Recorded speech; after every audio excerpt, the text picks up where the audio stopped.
Hi, how you doing? I wanted to talk to you about the essence of the situation we find ourselves in, right? So, yeah. So the essence, right?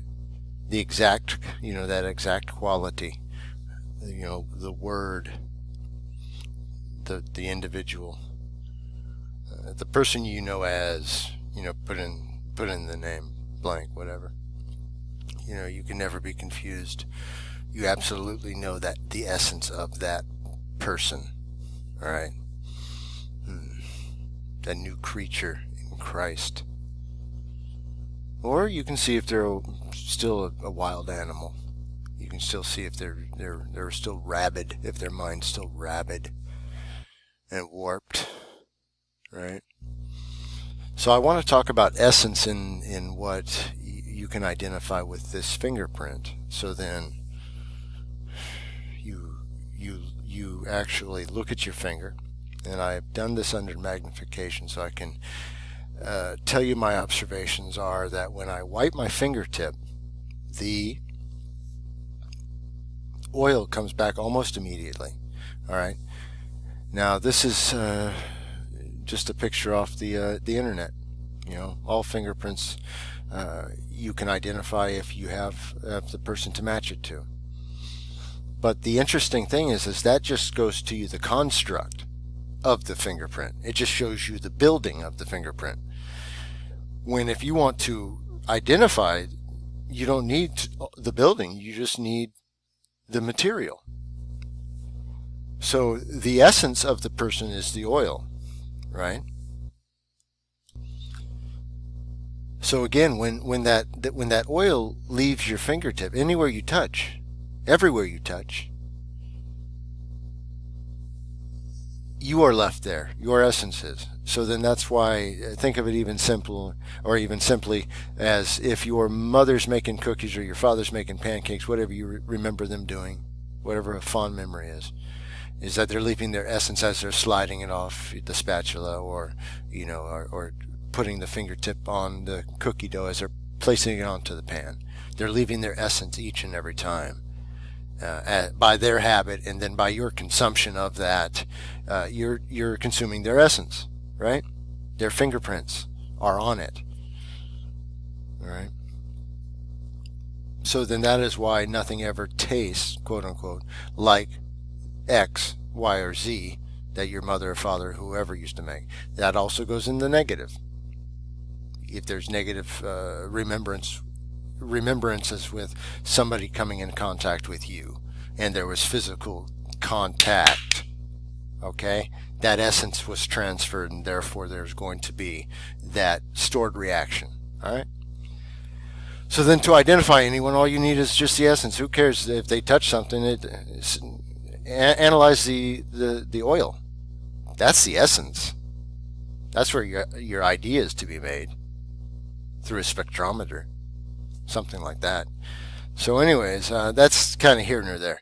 But I would like to go into, that's the actual essence of what I'm trying to explain to you. That this creation, this place we live has the fingerprint of God on it. So therefore, when you are brought into life through Jesus Christ, I was brought back to life from a state of death, living in an existence which I knew nothing about.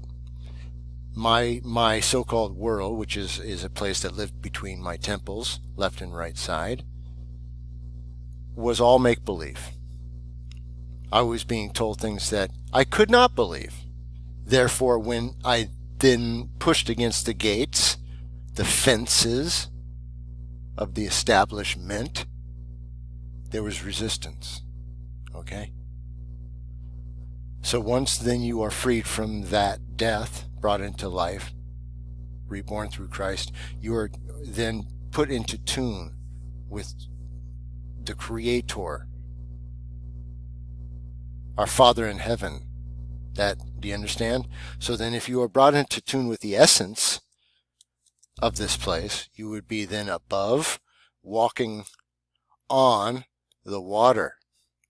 All right. Now this is going to be showing you those boring numbers again, and that is because for people in this place to understand something, I must present a model to them.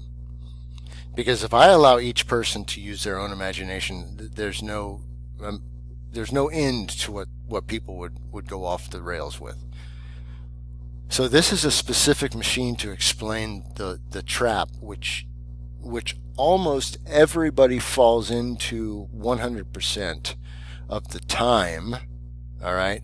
However, there are traps daily out there, so you might miss a few of them, and you still might slip into one or two of them, because this hoax type lie type control gated system, this false fallen world that you were born into this CCC of forgetfulness, meaning that the truth of your creator, the truth of God here, your Christ mind, is forgotten because you have fallen into the system. All right.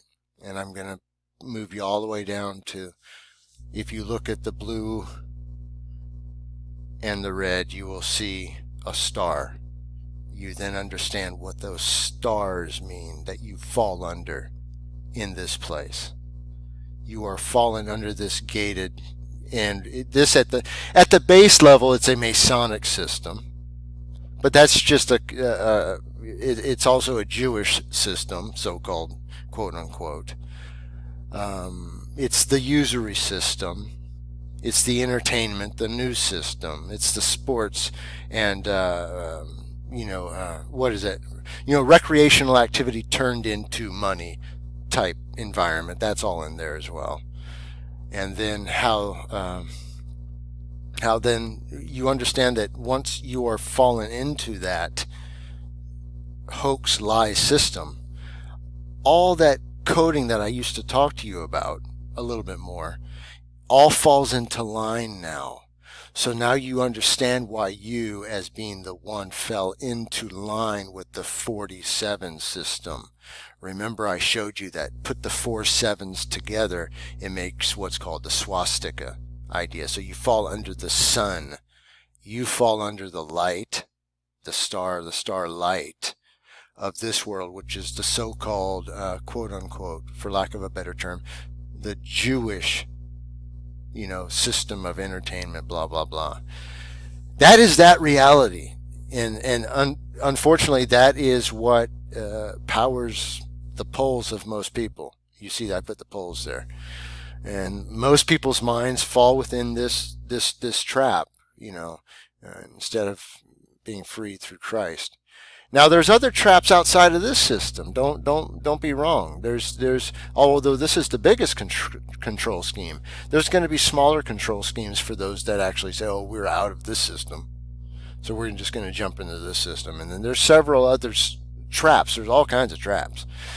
Now, the thing is, once you're out, then you start observing the creation in front of you. You actually start to use your senses. You actually start to touch and feel, and you actually start to respond to the texture of what you've touched.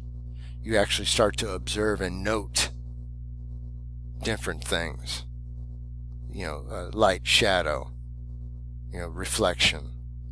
Then you start to then apply what is an absolute truth through observation repeated, and then apply that into what is always the mirrored and opposite lie. All right? Because the liar is always going to take something that is true and slightly change it. It's going to be like as if you look at a building in a reflection on a still pond. In reality, you might see a sidewalk slightly up in the grass.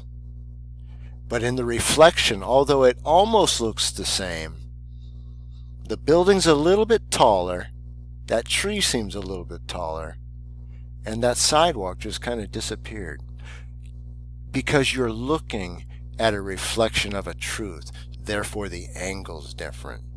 Therefore, if you are of the truth, you will always see the lie immediately, like that. All right, cheers. Be blessed. It's all good in the hood. All right?